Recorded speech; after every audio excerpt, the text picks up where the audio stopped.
Okay. So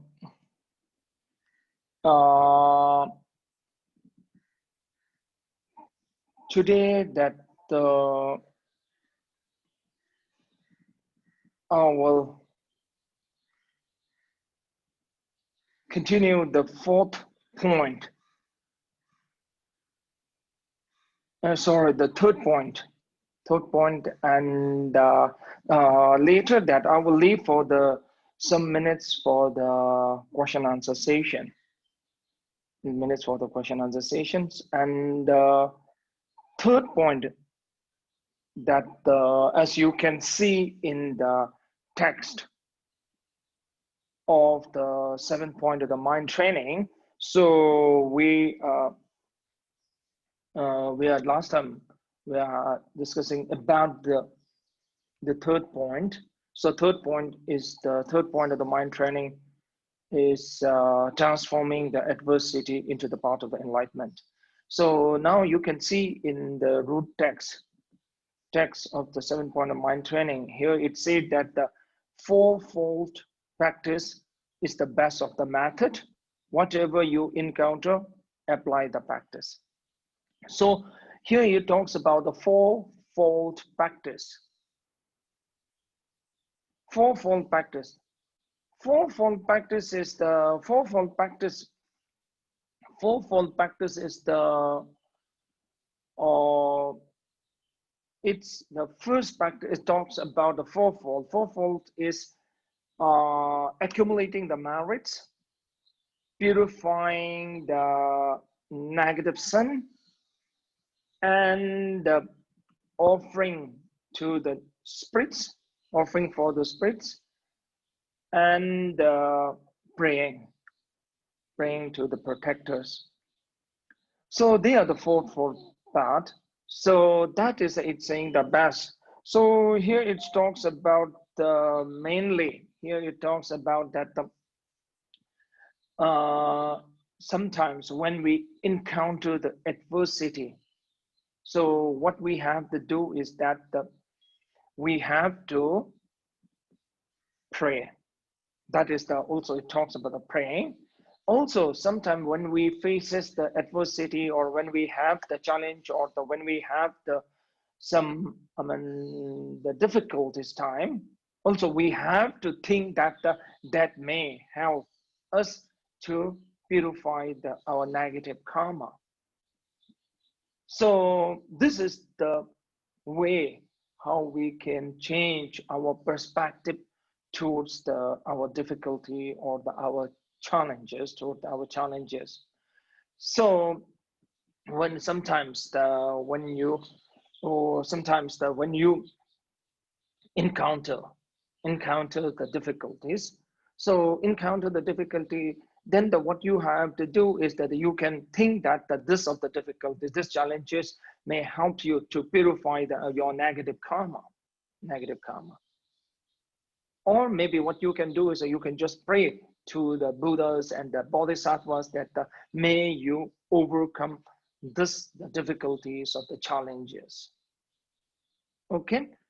So sometimes when you look at the people who have passed away, now what you can do is that you can do like an offering to them mentally. You can just give them mentally, you just give them to offering and the food, so that you can just mentally visualize and that you can just give to them.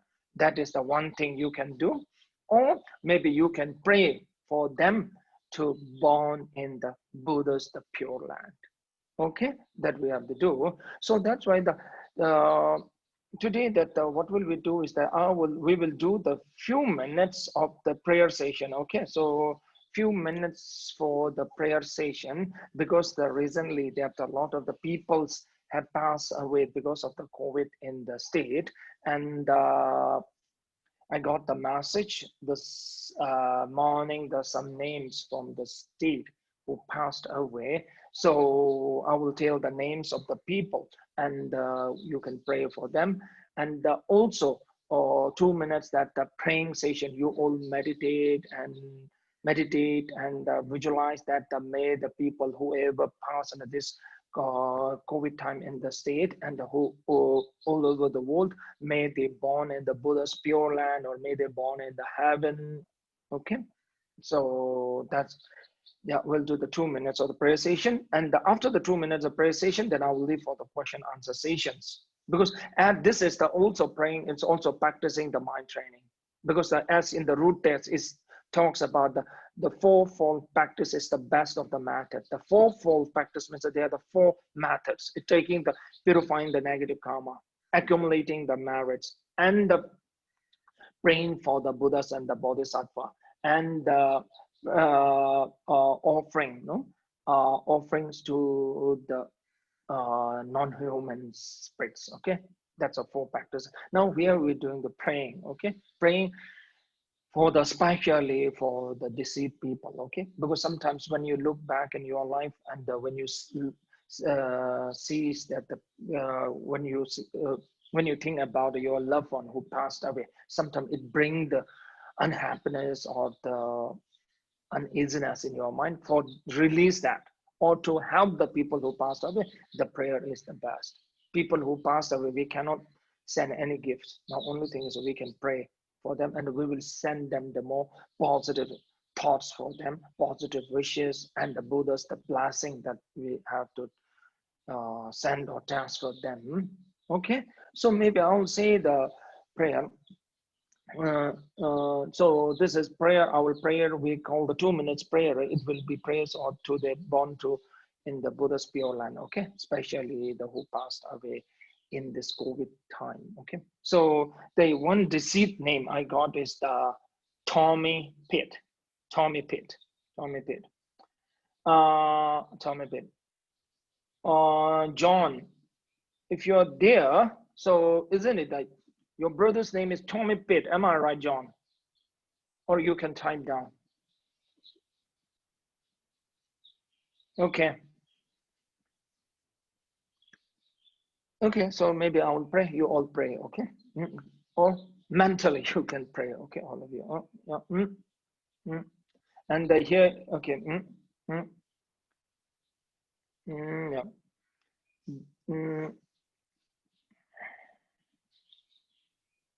Dine shibe jomanda gade jene yigawa nyudo changweni jene chanchu londe tobara sho. Dine shibe jomanda gade jene yigawa nyudo changweni jene chanchu londe tobara sho. Dine shibe jomanda gade jene yigawa nyudo changweni jene chanchu londe tobara sho. Dine shibe jomanda gade jene yigawa nyudo changweni jene chanchu londe tobara sho. Dine shibe jomanda gade jene yigawa Nyudo Changwenye Jene Chanju Lunde Tobar Sho Gyawande Nyudo Da Chine Sawandu Jone Roa Chijama Leva De Sana Gubarjo Gyawande Nyudo Da Chire Sawandu Jone Roa Chijama Leva De Sana Gubarjo Gyawande Nyudo Da Chire Sawandu Jone Roa Chijama Leva De Sana Gubarjo. Okay, now today maybe I'll leave for the few minutes for the question answer session. So, okay, if you have any question, yeah, you can turn on the camera, yeah.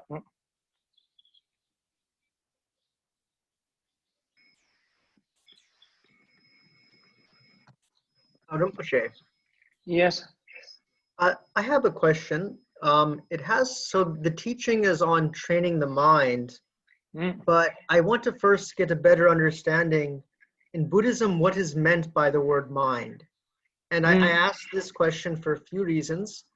For example, we often think the mind is maybe something like the brain. Well, in Buddhism, is the mind physical? Does it have physical matter like our teeth, like our hair? Okay.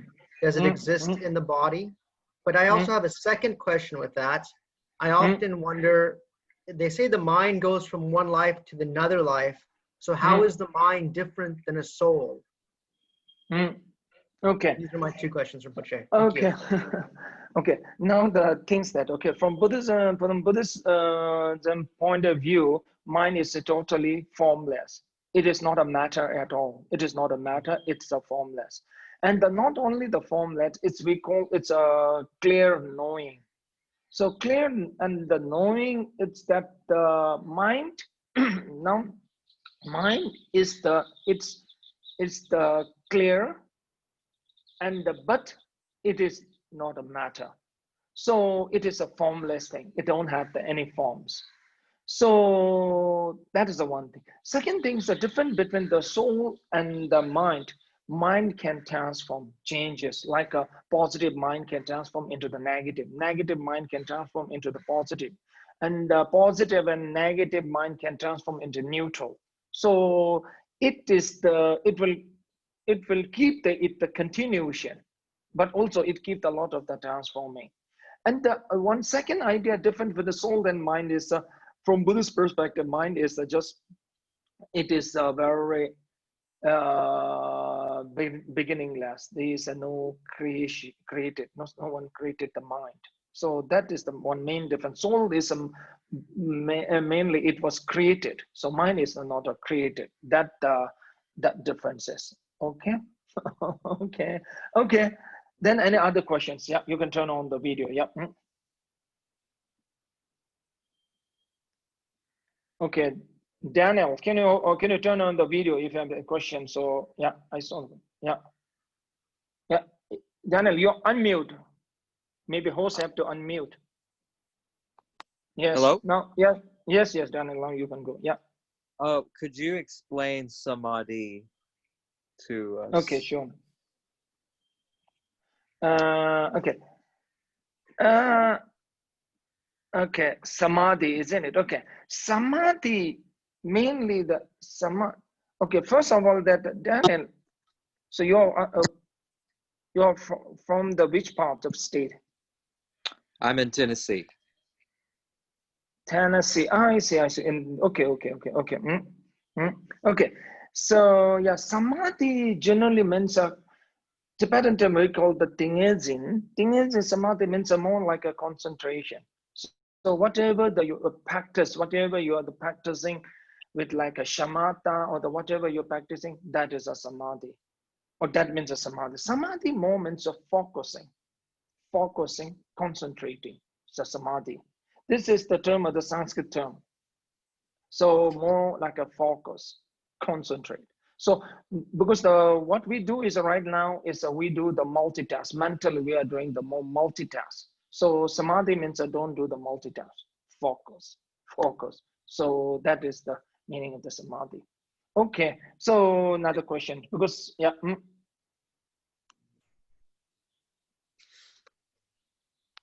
Hello, if we have a question, can you turn on the video? So yeah.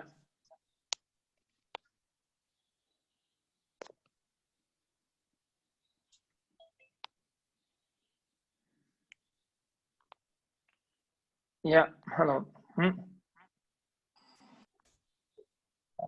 Yes. Hi, I had a question as well. Okay. I think last time you mentioned that a lot of our reality is false because we base our perception on the levels of mind of other people. So like negative people can have negative impact, but there's also very positive people. So what's the best way to distinguish, or how can you know who to believe when so much of our reality is based on these kind of perceptions? Okay. That is okay. Now thing is that okay. Now I think that your question is the who to believe. Am I right? Yes. Okay. Now this is something. Okay. So this is now here it talks from the Buddhism perspective, but it talks about the who to believe. First thing is that in this point I will two points you can see in this point. The first thing is that the who to believe is that it is not the question of the who to believe. It is the question about the what to believe. So what to believe is that what you see, the reality. The reality is that can be judged by the more each have the more proofs and the evidence to prove that that is a reality. So as I mentioned the last time, how we judge the reality is the agreements. All those agreement, then we judge the reality. So here's the question is more like what to believe. And then now if I come to the second point, that as you asked, the who to believe. From Buddhist perspective, mainly it's a believing on the master. So that's why it comes to the master and the student relation. It talks of the master and student relation, trusting on the master. Before trusting on the master, it's very important to do the analyzing on the master. Analyzing, then you come to the trust. Because the trust is something like that, the master. So the trust is something like that. When I'm saying the trust on your master, it doesn't mean that you have the trust on the whatever the master say, especially the practices that you have to trust. When you're going to the track to the mountain, what you have to do? You have to trust on the belief on the guide, no? Guide, that's when you're going the tour guide, you have to trust. When you're trusting on the tour guide, that means the going to the mountain or the trekking, that you have to trust and to follow his idea. It does not mean that you have to get the trust on the tour guide that the other fields, no other fields that you don't have to trust it. So that's why especially in the practice side, that you have to trust to your you are the master. So that's to who you trust. I would say the master on the practice side, and especially the more important is that what to trust. What to trust is the base. You have to trust on the reality. The reality you should judge whichever more evidence. That is a reality. Okay, then another questions. Yeah.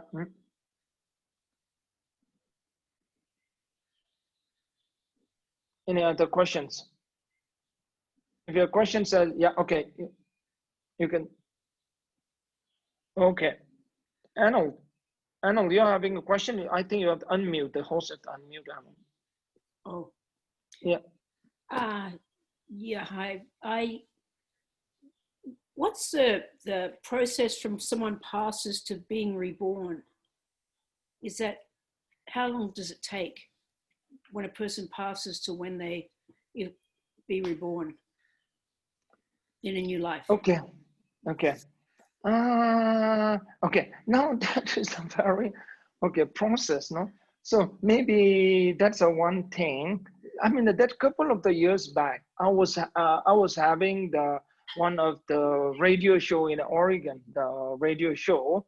The person, he asked me the one question, and he told me that you are the 8th reincarnation. So he asked me that in the next life he wanted born in the Italia. So can I give him some tips that how he can reborn in the Italy? So same thing like that. So here the process, no, now things like that. So it is okay, things like that. Here I can give the tip to how you can swim. Okay, that I can give the tips. It doesn't mean that when you are swimming, it does not mean that you will reach at the seashore. No, even when you swim, there might be the typhoons might come and the tide might be very high. So that depends on the many things. No, but here I can teach how to swim. How to swim means that at least you can try to reach another side of the bank of the river, no? But still, it is another challenges, no? Might be the wind or the tide, and they might be the challenges. But okay, now the thing is that the process is like that, okay? So you are asking about the process, no? So process is like that when the person died, if someone want to born in the Buddha's pure land, okay? Example is the Buddha's pure land, or you might want to born in the maybe whatever the country, okay, whatever the country. First thing is that you need the intention to born there, or the wish to born in the Buddha's pure land, wish to born to that country. You need a wish. Second thing is that when at the time of when you are dying, so you have to pray that you may born in the Buddha's pure land, and you may born in that certain place where you want to born. Then after that, then you will born in the Pardo state. Pardo means intermediate state. After your death, you will burn in the certain state called the Pardo state. In that Pardo state, you will be aware that you have passed away. So that moment, again, you have to remind that you have to born to the Buddha's pure land, or you have to born to the certain place. You have to remember that, and then you have to try to rebirth. For that practicing, what we are doing is we are learning that the dream yoga. Last time, what I explained about the dream yoga. Dream yoga is at the state of the dream, trying to control the intention and the trying to generate the wish or the intention to visit such a places that what you want. Okay, now here comes one of the very reality, one of the experience of my students. So she told me one very funny thing. Well, what she told me is that she lost her dog. She lost her dog. So she lost her dog, and what she did is that she told me such a interesting, but little bit of the funny. She lost the dog, and then what she did is that she trying to find the dog reincarnation, her dog reincarnation. What she did after the 49 days, she went to the pet shop, and she just called her dog name to all the pets, and see that what will the reactions of the small dogs, the newly born babies, not dog babies, their reaction. So she told me she found one dog. Whenever she called the name of her dog which passed away, one of the small dog showed the very reaction. It's a very different reaction than the other dogs. So she confirmed, and she recognized that dog as the reincarnation of her dog. So, but very very nice. No? But even that is a very nice, and that the thing. And one thing is that I have one very good friend, and she's from the Oregon. She's from the Oregon, and she told me one thing that in her next life, she want to born as one big black cat. So it's so interesting. So point is that she want to born as a black cat, and through the exchanging the email, she sent me one of the cat picture, and she want to born her next life like this cat. I don't know what she see in the cat, no, but she want to born in black. Anyway, okay. Thank you so much. Okay, thank you. And today we'll stop here. And this week, I think that it will be good that if you can keep on praying. Okay, that will be really sometimes that when you think of the lot of when you have a disturbing mind, especially when you see a lot of the people are passing and dying around, sometimes you will feel also negatively. It will affect on you. So in the mind training, it talks about the prayer. So talk of the prayer, and you just visualize them, that the Buddha's the blessing with the white lights coming, so the blessing these all of the peoples who have passed away. Okay, so yeah, so pray that all the peoples who passed away recently because of the COVID, because of the COVID who have passed away, just pray them that may they born in the pure land. Okay, Buddha's pure land, heaven. Okay, thank you so much. Okay, everyone, thank you so much. Thank you.